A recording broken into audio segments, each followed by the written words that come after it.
Илјадници мигранти и бегалци продолжуваат да го минуваат патот за кој се надеваат дека ќе заврши со одобрено барање за азил во некоја земја во Западна Европа.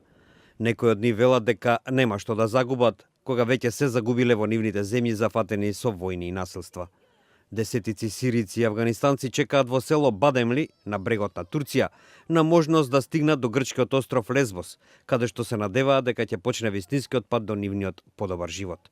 Повеќето чекаат да стигне брод кој ќе ги префрли на Лесбос, што е десетина километри од турскиот брег. 24-годишниот Мохамед Мохамеди од Афганистан, заедно со други мигранти, веќе еднаш се обидал да стигне на Лесбос, но нивниот брод бил вратен на брегот. Тој вели дека пред да стигне во Турција 8 години минал во Иран. Но, како што додава, веќе не можел да остане. Немам иднина таму, немам безбедност, ми треба нов живот, нов почеток. Мислам дека Европа е мојот пат. Таков живот сакам. Ги сакам нивните правила, вели Мохамеди, кој додава дека опасностите на тој пат нема да го спречат да ја исполни целта. Ова е опасно, но таму можам повторно да бидам човек, додава тој.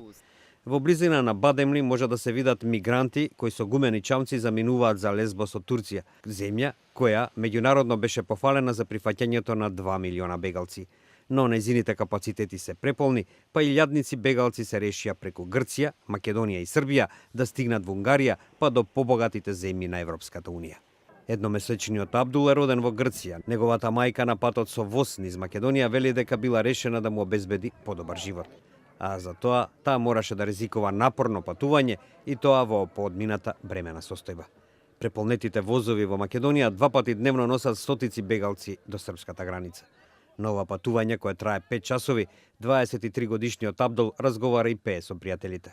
Сакам повторно да студирам на факултет, бизнис или информатика, вели тој. Вата пак го носи својот 2-годишен син во Германија на козметичка операција на неговото лице. Детето било повредено во еден напад со автомобил бомба во Багдад.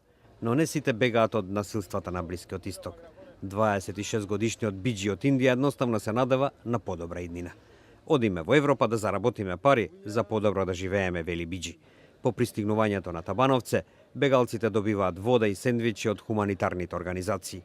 Уморен сум, на добро е, наведува еден бегалец кој, како и другите, по кус одмор пеш влегуваат во Србија во уште едно патешествие исполнето со надежи кои го надвладуваат стравот од непознатото.